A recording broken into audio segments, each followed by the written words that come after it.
Bonsoir à tous et bienvenue sur Radio Pays. Nous sommes donc devant la CTG, une surprise qui va arriver dans quelques instants, mais en tout cas nous avons ce soir avec nous monsieur Jean-Paul Ferreira qui va répondre à nos questions. Bonsoir. Bonsoir, bonsoir. Alors merci d'être en direct avec nous sur Radio Pays. Alors aujourd'hui vous avez tenu à marquer le coup parce que ça y est, nous sommes en octobre. Octobre rose, on sait que c'est depuis un certain temps le mois qui fait que on vient en soutien à ces personnes atteintes du cancer du sein. Comment ça va se passer donc aujourd'hui ce rendez-vous?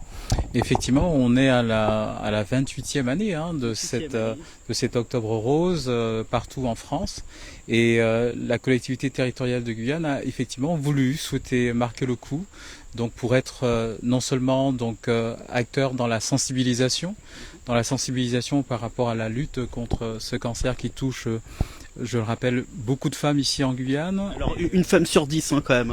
Une femme sur 8 paraît-il exactement dans les chiffres, et effectivement c'est énorme, et cela représente à terme pratiquement 14% de décès parmi ces femmes en question. Donc l'idée c'est vraiment d'inciter les personnes, et notamment les femmes qui sont les plus touchées, à aller se faire dépister, parce que ce mois d'Octobre Rose justement est là pour sensibiliser l'ensemble du public et les personnes directement concernées pour que ce dépistage se fasse le plus tôt possible. Et je sais que dans le contexte actuel, c'est assez compliqué, c'est assez difficile, parce que, comme vous le savez, on est en pleine crise sanitaire, il y a un certain nombre de maladies qui sont quelque peu négligées par rapport à cette urgence sanitaire dans laquelle on est. Mais je pense qu'il faut prendre le temps nécessaire pour pouvoir faire ce geste de dépistage, parce que ça permettra d'être suffisamment en amont diagnostiqué, et par là même avoir le maximum de chances de survie qui peuvent être estimées, les chances de survie à pratiquement plus de 85% quand ce cancer est détecté de manière suffisamment tôt. Alors justement, pour marquer le coup, il y aura une illumination qui se fera pendant tout le mois d'octobre à 19h il me semble. Effectivement, à l'instar de la Tour Eiffel, à toute proportion gardée bien évidemment, le bâtiment de la collectivité territoriale de Guyane sera illuminé à partir de 19h, et c'est pour nous là toute cette marque justement de soutien auprès de ces personnes aujourd'hui malades, mais également de soutien aux personnes qui demain pourraient l'être, et leur dire qu'il faut absolument pouvoir aller se faire dépister, parce que il s'agit là d'un geste très important pour les femmes notamment. Et on commence par cette opération d'illumination de la CTG, mais c'est également en interne au niveau de la CTG la mise en place notamment d'ateliers d'autopalpation, parce que ça commence par là, et pour permettre aux femmes concernées directement de pouvoir faire des palpations, des gestes de palpation, d'autopalpation. C'est également dans l'intranet de la CTG la diffusion d'informations, de sensibilisation par rapport à ce cancer, mais c'est également la possibilité d'être tout le long du mois d'octobre dans les différentes opérations qui seront menées par d'autres partenaires bien évidemment, d'être présents aux côtés de l'ensemble des acteurs pour pouvoir sensibiliser les personnes.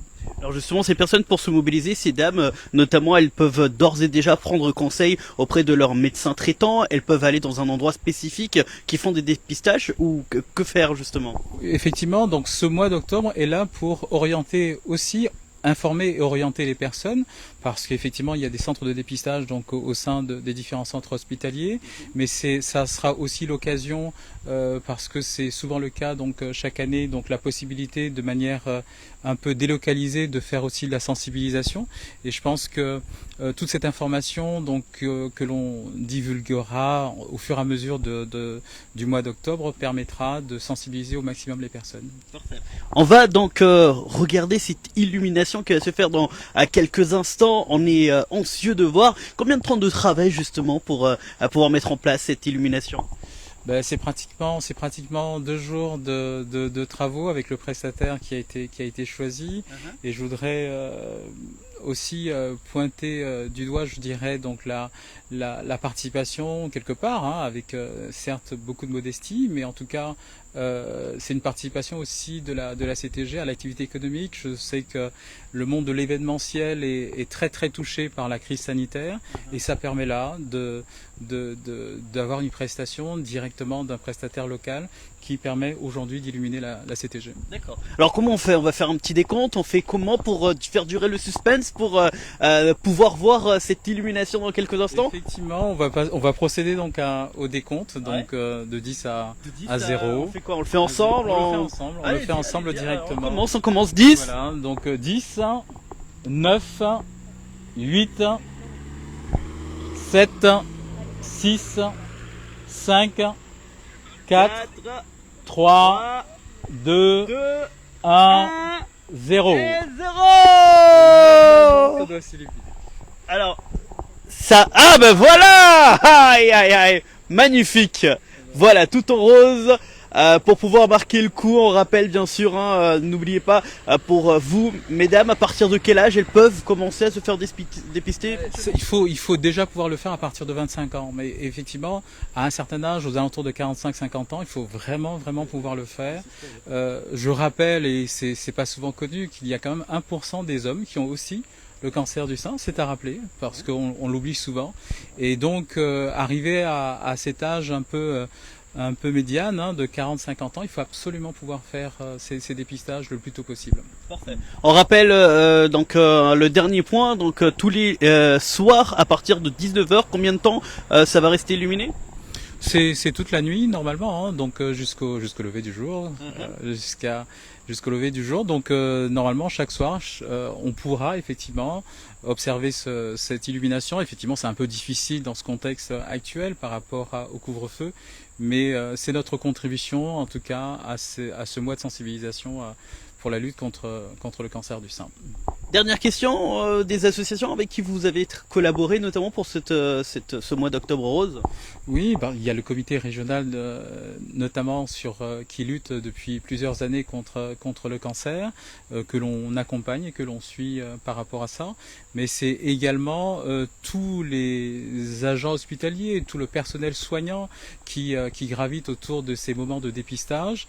Ce sont également les médecins traitants, c'est la Ligue contre le cancer de manière générale, bien évidemment, et c'est tous ces partenaires qui, pendant ce mois d'octobre, donc œuvreront pour la sensibilisation par rapport à ce dépistage du cancer du sein. Merci beaucoup Monsieur Ferreira. Merci à vous. Il n'y a pas de souci. Et on va se quitter sur cette image magnifique de la CTG en rose aujourd'hui en soutien pour ces personnes atteintes du cancer du sein. Donc n'hésitez pas à vous faire dépister et aller voir votre médecin traitant notamment pour avoir plus d'informations. Merci beaucoup et à très vite sur Radio Pays.